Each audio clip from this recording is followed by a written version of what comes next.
우리 말씀 보겠습니다. 오늘 에베소서 4장입니다. 에베소서 4장이고요. 4장 1절부터 4절까지 말씀입니다. 신약성경 313페이지입니다. 에베소서 4장 1절부터 4절까지고요. 1절부터 4절까지고 신약성경 313페이지입니다. 찾으셨죠? 이렇게 얼굴을 가까이 내요. 무섭게 깜짝 놀랐네 지금 봤다가. 자, 우리 그러면 찾으셨으면 함께 읽겠습니다. 있는 자리에서 같이 읽으시면 돼요. 자, 1절부터 4절까지 시작. 그러므로 주 안에서 갇힌 내가 너희를 권하노니 너희가 부르심을 받은 일에 합당하게 행하여 모든 겸손과 온유로 하고 오래 참음으로 사랑 가운데서 서로 용납하고 평안의 매는 줄로 성령이 하나 되게 하신 것을 힘써 지키라.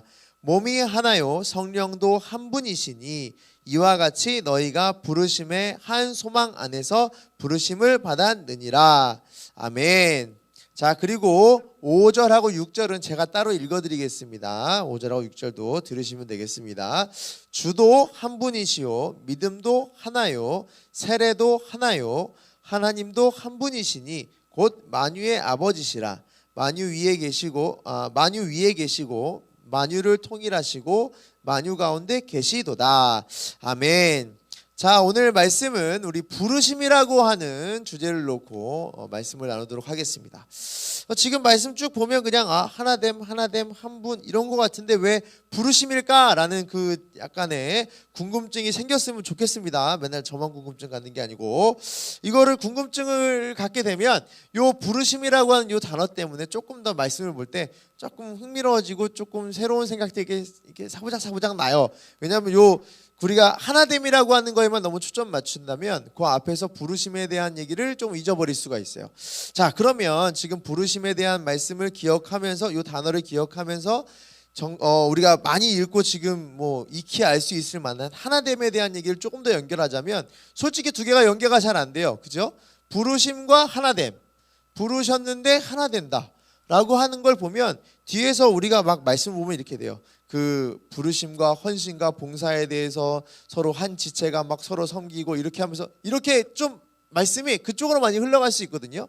근데 이 부르심에 대한 얘기를 조금 더 우리 집중적으로 보게 되고 하나됨에 대해서 조금 더 바르게 연결한다면 그 뒤의 내용이 우리한테 부담이 되지 않는 그런 말씀으로 볼 수 있습니다. 이 말씀을 잘못 보면 옛날에 참 많이 악용된 것 중 하나이기도 해요. 뭐냐면 우리 읽진 않았지만 뒤에 우리 11절 보실래요? 11절 한번 보시면 이렇게 돼. 성경책 덮으시면 안 돼요. 제가 하는 동안에는.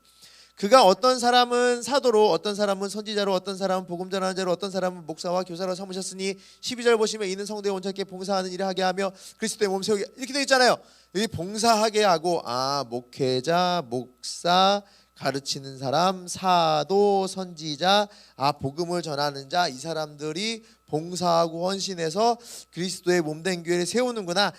요거 그 어른들 막 직분 받고 막 집사님 되시고 막 장로님 되시고 요럴 때 많이 써서 이거 그러면 잘못하면 악용이에요. 악용. 왜냐하면 그러면 요 몇몇 사람들을 향해서만 또는 직분을 받아야 되는 사람들한테만 집사님 되시거나 또 이렇게 목사가 되거나 여러 사람들한테만 콕 집어가지고 그 사람한테만 주는 말씀이라면 이거는 진짜 말 그대로 그 사람들을 통해서 일을 시키기 위한 하나의 막 잡이 돼요. 일이 돼서 이것도 하고 저것도 하고 헌신을 강요하고 강제할 수 있는 말이 돼요. 그런데 이 말씀으로만 보는 게 아니고 부르심에 대한 바른 의미를 안다면 이게 우리는 어떤 누군가를 특정해서 그 사람만 딱딱딱딱 가르치고 이 사람한테 헌신해 봉사해 라고 하는 게 절대로 아니라는 겁니다. 오늘 우리 찬양했던 것 중에 이거 있어요. 섬김을 강요하는 게 아니고 섬김의 기쁨을 알아가는 거라 그랬잖아요. 이게 그 말씀이에요. 지금은 이거를 잘못 보면 섬김을 강요하는 거예요. 지금 여러분들한테 계속 목사님들이나 저나 막 이래요. 막 이게 잘못했다는 건 아닌데 직분자들한테 하는 그분들한테 막 억지로 그때만 맞춰서 하는 게 조금 그렇다는 얘기고 막 그래요. 이번에 오늘 은송이가 안 왔네. 은송아 드럼 좀 쳐줘라 막 얘기하고, 막 어제 어떤 분한테 막 드럼 좀 쳐달라고 얘기하고, 누구한테 뭐 해달라고 얘기했는데, 이런 권유와 권면 이게 아니고, 이런 뭐 권유와 권면 뭐 그거는 뭐 이렇게 서로 부탁하고 막 이러면서 했으면 좋겠다라는 그런 마음을 주는 거지만, 이 직분을 받아야 될 어떤 특정한 사람들한테 그래야 됩니다라고 말하는 건, 이건 어떻게 말하면 약간 좀 반협박과 강요거든요.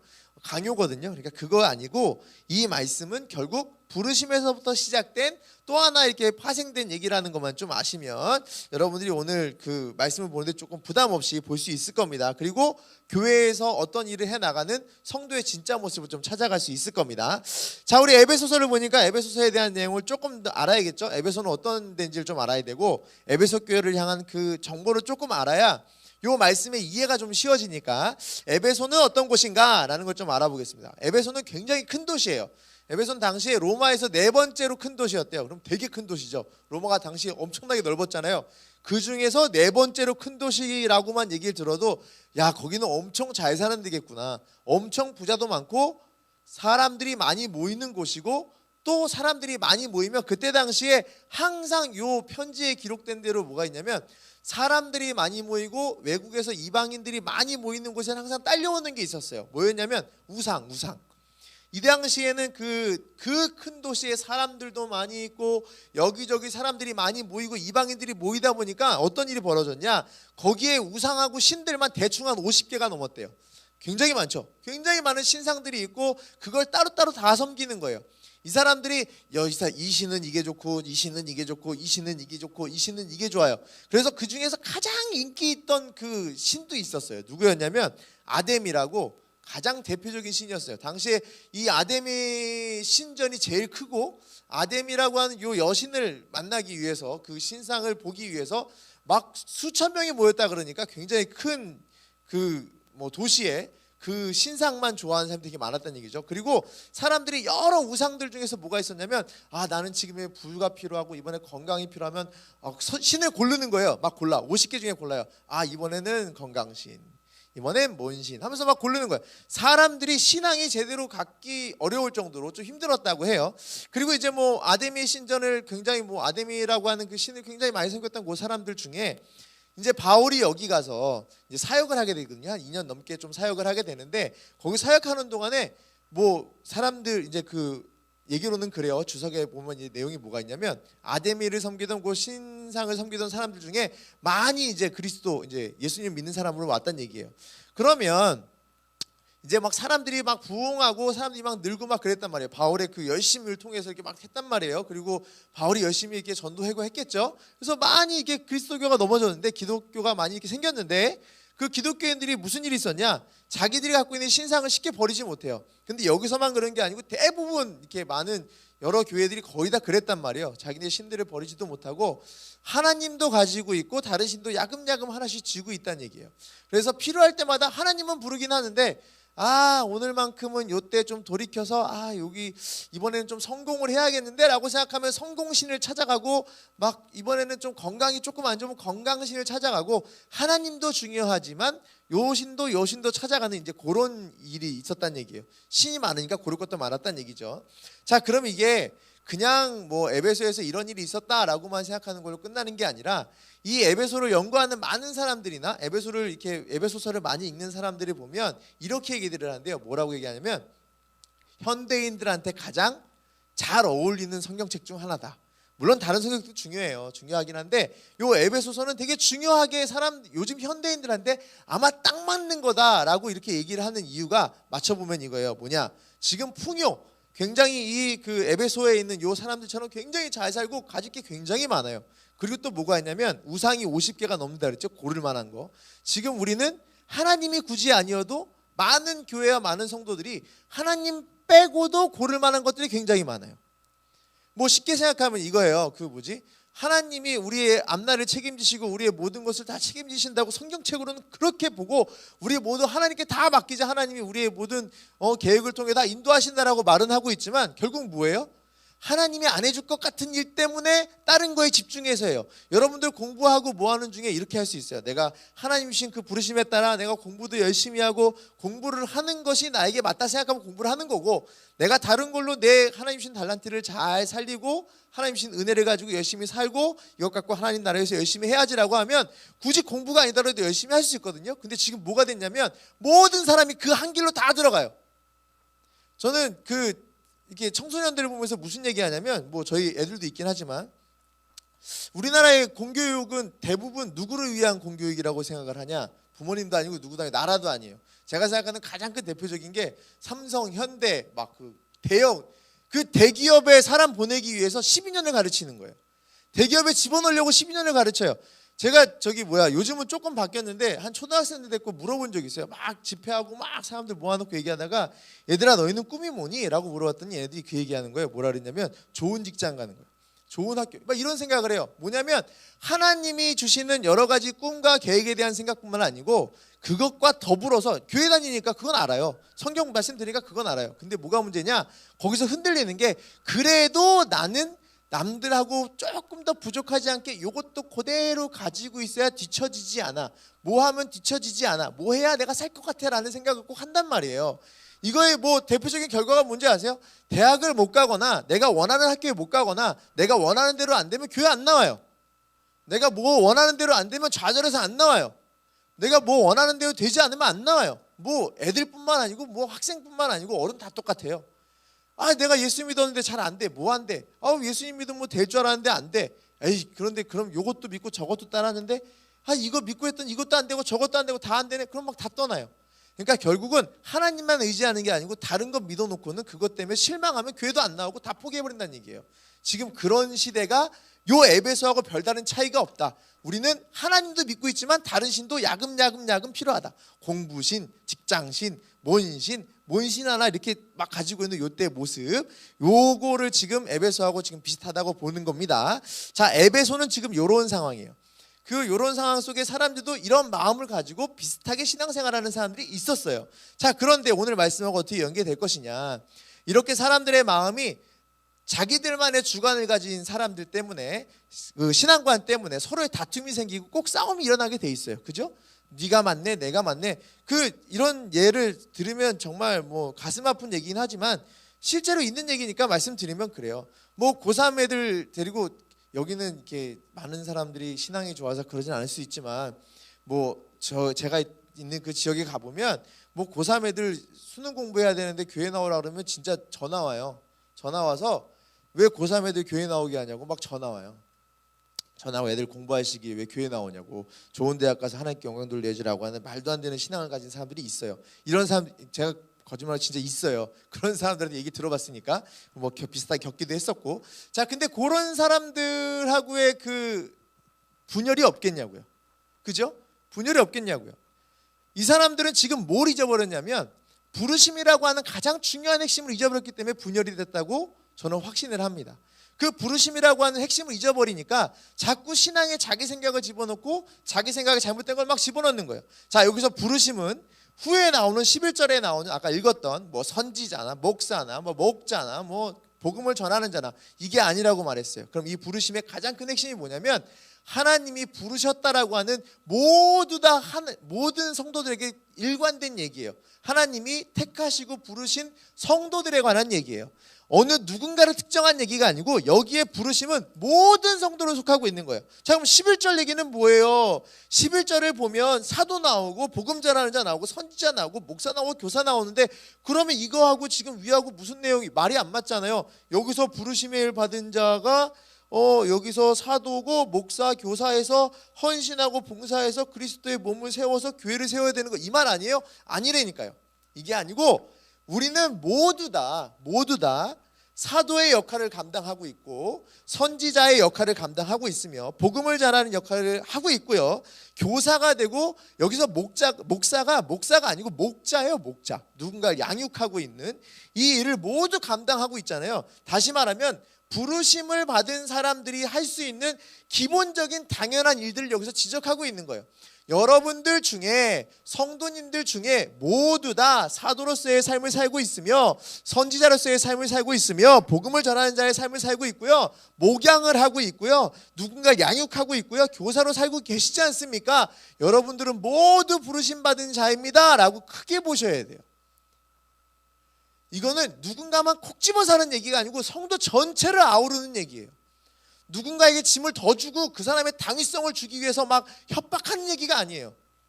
집사님 부르셨으니 하셔야죠.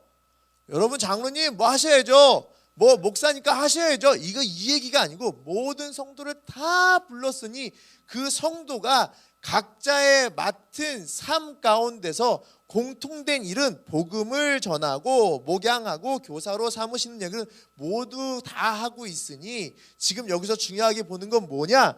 다 그것 갖고 나누지 말고 제일 중요한 건 이렇게 각자 다른 삶을 살고 있는 모든 성도님들이요, 이제는 하나 되셔야 됩니다. 자기의 생각으로 사는 게 아니라 부르심 받은 성도의 삶으로 하나 된 삶을 살아야 됩니다. 이렇게 얘기하고 있는 거예요. 자, 그러면 여기서 기억해야 될 게 있습니다. 그러면 하나 된 거랑 어떻게 연결할 것인가? 나에게는 뭐 복음을 전하는 일도 있고 선지자도 있고 뭐도 있고 목양하는 일도 있고 교사도 있고 우리 다 같이 있네. 뭐 다 같이 하는 일들이 있네. 여기서 그냥 하나님이 주시는 모든 성도의 일들이 있네. 근데 이거랑 과연 하나 되는 게 무슨 얘기예요? 무슨 뜻이에요? 이게 무슨 말이에요? 라고 얘기한다면 이제 이걸 들으셔야 됩니다. 부르심 받은 모든 하나님의 백성들 DNA에는요, 그 DNA 가운데 하나됨은 속해 있는 얘기예요. 그러면 지금 무슨 얘기냐? 우리는 자기의 생각과 자기의 뜻과 자기의 신앙관을 가지고 우리끼리 분열하고 있는 중이지, 하나님께서 이 직분을 가지고 직분을 준 자만 또는 뭐 해야 될 자만 딱 나눠가지고 뭐 해라, 그렇지 않은 사람들은 아니다, 뭐 이렇게 위아래 나누고 하나님께서 그렇게 하신 게 아니고 우리는 모두가 하나 될 수밖에 없는 부르심을 받은 DNA를 가진 사람들이에요. 자, 오늘 말씀 보면 이거예요. 우리 4절 보실까요? 몸이 하나요, 성령도 한 분이시고, 자 5절 보실래요? 주도 한 분이시고, 믿음도 하나고, 세례도 하나고, 하나님도 한 분이고, 다 한 분이래요. 이게 부르심 받은 자들에게 모두 똑같은 DNA예요. 한 분이시니까 하나일 수밖에 없다라는 얘기 지금 여기서 하는 거예요. 우리가 선택해서 내가 조금 더 착해지고, 내가 조금 더 좋아지고, 내가 조금 더 뭐 참고, 내가 조금 더 일하고, 내가 조금 더 뭐 해가지고, 그래 그냥 내가 참고 뭐 하면서 하나됨으로 그냥 참아서 뭐 해야지, 이 개념이 아니고요. 내가 억지로 무엇인가 만들어가는 게 아니라 우리는 너무나도 당연하게 하나 될 수밖에 없는 존재예요. 근데 교회는 지금 우리가 뉴스를 보면서 알겠지만 교회는 지금, 제가 이렇게 말하면 좀 그렇긴 해요. 교회는 분열의 아이콘이에요. 아주 대표적으로 분열해요. 이번에 코로나 사태를 보면서 아시죠? 예배를 드려야 된다고 끝까지 주장하는 데와 예배를 드리지 않는 것도 괜찮다라고 하는 게, 괜찮다라고 하는 게 무슨 뭐 사람의 생각이 아니고 그것조차도 지금은 예배자로서의 뭐 틀리지 않다라고 하는 이 생각 갖고도 지금 많이 싸웠단 말이에요. 뭐 광화문에서 뭐 엄청나게 싸우고 막 그랬단 말이에요. 그죠?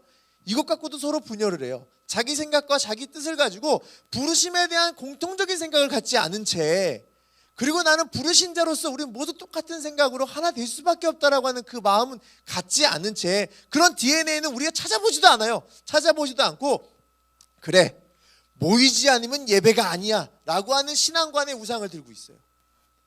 함께하지 않으면 예배가 아니야 라고 하는 신앙관을 가지고 있어요. 성경 어디에 모이지 않으면 그러면 어디 있어요? 없어요. 모이는 거 중요하긴 한데 안 모이면 예배 아니다? 이런 게 어디 있어요? 신앙관에 자기가 가지고 있는 그 여러 가지 생각과 그 여러 가지 생각 때문에 서로 그냥 분열하고 쪼개지고 자기의 DNA를 잊어버리는 거예요.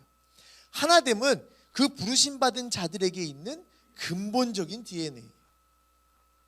어떠한 일을 하기 때문에, 어떠한 일이 주어졌기 때문에 그 사람을 더 높여서 뭐 해서 그냥 그 사람이 더 좋아지고 뭐 하고, 그 사람이 막 넌 이렇게 하고 틀리게 하고 막 이렇게 서로 막 생각만 집어넣어가지고 분열하고 싸우는 게 아니라, 우린 그냥 무조건 다 하나님의 부르심을 받아서 그냥 각자의 일을 다 가지고 있는 하나님의 백성으로 당연히 하나 될 수밖에 없는 그런 하나님의 백성들이에요. 그럼 우리는 12절 보실래요? 그리스도의 몸을 세우려 하심이라 있죠. 이는 성도를 온전케 하여 봉사의 일을 하게 하며 그리스도의 몸을 세우려 하심이라 이렇게 돼 있죠. 이게 무슨 얘기냐? 그리스도의 몸을 세우는 게 결국 뭐예요? 자신의 일을, 자신에게 주어진 일을 부르심 받은 그대로 하나됨에 대한 하나님의 놀라운 사랑을 깨닫고 알아서 성령 하나님의 인도하심으로 그리스도의 몸을 당연히 세워갈 수밖에 없음을 여기서 얘기하고 있는 거예요. 우리가 교회를 세우고 싶다고 막 세울 수 있나요? 내가 교회를 만들고 싶다고 하면 만들 수 있나요? 절대 그럴 수 없어요. 제가 교회에 대한 얘기를 한번 해보죠. 여기서 교회 세운다는 얘기 나왔으니까 교회에 대한 얘기를 한번 해보죠. 저는 뭐 제 생각이 아니고 교회는 예수님의 몸입니다. 그죠?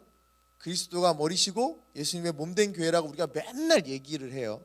자, 그러면 저는 여기에 연결하고 싶어요. 교회는 예수님과 같이 신성도 있고 인성도 있다라고 얘기하고 싶어요. 이게 뭐냐?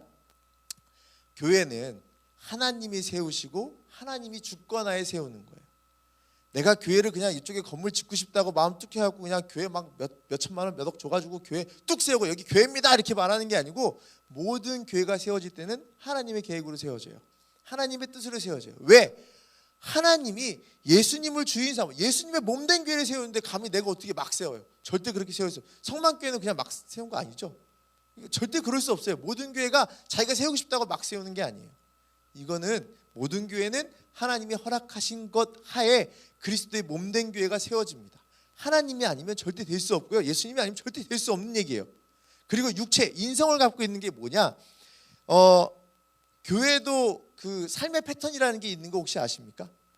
이렇게 말하면 되게 좀 그렇긴 한데, 교회도 탄생이 있고 전성기가 있고 우리 나이처럼 중년기가 있고 이렇게 문을 닫는 쇠락기가 있어요. 지금 여기서 성만교회는 지금 부흥기인가 쇠락기인가 이런 고민하시면 안 됩니다. 지금 이런 고민하시면 큰일 나요. 막 이게 우리 사람이 쭉 있으면 쇠락기인가? 아니에요. 교회는 왜냐하면 저희가 이게 제가 그냥 하는 얘기가 아니고 저희 교회론 때 배워요. 거기 뭐 배우냐면 교회도 생체 주기하고 똑같은 주기가 있어요. 탄생이 있고 가장 절정일 때가 있고 젊을 때처럼 절정일 때가 있고 그 쇠퇴하는 때가 있고 문을 닫을 때도 있어요. 자, 그러면 저희 교회가 잘못했으니까 문을 훌렁 닫아버렸지, 저 교회 탓이야라고 훌렁 닫아버리는 게 아니라 그 교회는 하나님께서 이제 문을 닫을 수 있는 그때가 되셔서 문을 닫게 하신 거지 어떤 사건 때문이 아니에요. 하나님 만드신 교회가 사람이 생각하고 싶어서 그냥 무조건 닫아버리는 게 아니라 그것도 하나님이 하시는 거거든요. 근데 그게 인간의 삶과 똑같이 육체의 모습하고 똑같이 교회도 그렇게 살아와요. 교회는 그 세워짐에 있어서 부르심받은 모든 성도들이 각자의 자리에서 다 헌신하고 봉사하는 가운데 그 교회는 하나된 마음, 하나된 DNA 때문에 당연히 예수님의 그 몸에 따라 다 세워지고 쇠락기도 걷고 아파하기도 하고 힘들어하기도 하고 기뻐하기도 하고 즐거워하기도 하는 거예요. 교회는 우리가 그냥 헌신하고 봉사해서 내 노력으로 세워지는 게 절대로 아닙니다. 하나님이 세우시는 거예요. 어떤 사람을 통해서? 부르심받은 하나됨의 DNA를 가진 사람이 서로의 봉사함으로 각자의 자리를 통해서 교회가 세워지는 거예요. 이 주관자가 누구예요? 성령 하나님이시고 하나님이세요. 그걸 어디서 얘기했어요? 앞에서 얘기했잖아요. 몸도 하나고 성령도 한 분이고 주님도 한 분이고 믿음도 하나고 세례도 하나고 하나님도 한 분이시니 이 한 분 하나님 모두 주관하시는 거예요. 거긴 우린 뭘 해야 된다? 하나님께 의지하고 맡기고 하나님과 함께 하기로 모든 성도들과 같이 이제 2절 나오는 거예요. 겸손하고 온유하고 오래 참음으로 사랑 가운데 서로 용납하는 성령 하나님의 그 놀라운 은혜 가운데 교회를 세워간다. 오늘 말씀이 그거예요. 교회에는 억압이 있을 수 없어요. 교회에는 거짓이 있을 수 없어요. 교회에서는 잘못된 말을 절대로 하면 안 돼요. 복음과 진리 외에는 절대로 말하면 안 돼요. 왜? 이곳은 예수님의 몸된 교회이기 때문에 절대로 거짓된 걸 말하면 안 돼요. 이 예배를 통해서 에베소서를 통해서 아까 말씀드렸죠. 잘못된 얘기 계속 한다고. 헌신을 강요하고 헌신 안 하면 큰일 날 것처럼 자꾸 막 닥달하는 거. 이게 절대로 아니라고. 우리에게 모두에게 주어진 우리의 숙제입니다. 또 우리가 함께 해야 될, 우리가 함께 풀어가야 될 하나된 마음으로 풀어가고 하나된 마음으로 예수님께서 세워가실 교회를 기대함으로 우리가 해야 될 일들이 바로 이 일들이에요. 부르신 자들만이 알 수 있는 거, 부르신 자들만이 해야 될 거, 부르신 자들에게만 주어진 일들, 부르신 자들에게만 하나님께서 허락하신 교회에 세우는 놀라운 기적을 여러분이 모두 같이 했으면 좋겠습니다. 오늘 했던 찬양을 다시 한번 가사 제가 읽어드릴게요. 가사 읽어드릴게요. 잘 보세요. 분열의 대표적인 게 뭔지 아세요? 사람이 넘치는 걸 원하니까 분열이 되는 거예요. 또 섬김을 바라고 원하다 보니까 아까 말한 대로 아이고 목사가 이래야지, 아이고 목양자가 이래야지, 아이고 저기 사도가 이래야지, 에이 누가 이래야지, 누구한테만 짊어지고 누구한테만 다 맡기니까 그것 때문에 분열되는 거예요. 세상이 주목하길 원하니까 문제예요. 세상이 막 우리 교회 다 알아줬으면 좋겠어요. 막 세상이 다 알아주고 정말 유명했으면 좋겠어요. 와, 우리 목사님 막 텔레비에 나오고 막 유명 이랬으면 좋겠어요. 물론 주임 목사님은 텔레비에 나올까? 뭐 이런 일이 생각지만 뭐 이렇게 뭐 세상이 주목하는 걸 다 원해요. 이러면 분열돼요. 또 화려한 겉모습만 막 그냥 교회 막 짓고 막 교회가 가장 힘들 때가 언제인지 아십니까? 교회 건축할 때입니다. 이거는 뭐 거의 뭐 기정사실이기 때문에 건축할 때 진짜 기도 많이 하고 정말 기도 많이 하면서 서로 마음 나누자면 정말 힘들어요. 다 분열돼요. 또 자기의 생각이 담겨서 그렇죠. 또 그 우리의 생각을 막 넣어가지고 막 그냥 교회가 이랬으면 좋겠다, 뭐 교회 이래야 된다, 저래야 된다 생각이 들면 또 분열돼요. 지금 말한 앞서된 내용, 찬양에 앞서된 내용을 보면은 분열의 기본이에요. 뭐냐? 하나님 나라에 똑같이 교회 나오고 있지만 자기 생각이 집어넣어서 아이 사람 많게 부응해야지, 에이 서로 다 이래야지, 왜 일 안 해? 집사 되면 이래야 되고 장로 되면 이래야 되고 뭐 헌금 얼마 해야 되고 이런 얘기 하잖아요. 세상이 주목하는 거 막 얘기해요. 아이고 막 유명해지면 얼마나 좋아 막 그러면서 다 이것 때문에 분열된다니까요. 이걸 원하시는 게 아니에요. 부르신 자들에게 하나님이 진짜로 원하시고 교회를 우리를 통해서 세우시고자 하는 그 핵심이 뭐냐 하면 사랑이 넘치는 교회, 섬김의 기쁨이 있는 교회, 주님이 주목하는 교회, 주를 향한 교회, 내 생각이 아닌 서로가 서로를 깊이 사랑하고 서로가 서로를 생각해 줄 수 있는 교회. 이거 누가 주는 마음이에요? 성령 하나님이 주는 마음이에요. 누구에게? 어떤 사람이 아니라 모두에게 하나 돼야 되는 DNA를 가지고 있는 모든 성도가 함께 이 마음을 가지고 하나님의 교회를 세우기를 원하고 계신 거예요. 이게 주님이 머리 되신 교회입니다. 이게 주님의 피로 사신 교회입니다. 선방교회가 이런 교회가 됐으면 좋겠어요. 여러분들이 이 마음을 가지고 이 선방교회를 섬기는, 또 하나님 나라의 교회를 모두 섬기는 그런 하나님 나라의 하나됨의 DNA를 가진 부르신 자들이 됐으면 좋겠습니다. 여러분들 때문에 우리 교회는 세워져 나갈 겁니다. 여러분들 때문에 성만교회는 세워져 나갈 거고요. 여러분들 때문에 한국교회는 세워져 나갈 겁니다. 여러분 마음속에 또 여러분에게 주어진 성령 하나님이 같은 마음으로 하나 되길 원하시기 때문에 여러분은 부르심 받은 자입니다. 절대로 잊지 마시고 우리 교회에서 언제나 기도하시고 이 교회가 분열보다 하나됨을 위해서 열심히 각자의 맡은 일 최선을 다하는, 또 헌신하고 봉사하는, 또 하나님 나라에서 열심히 서로를 사랑할 수 있는 교회가 되게 해달라고 언제나 기도하는 여러분 되기를 간절히 소망하겠습니다.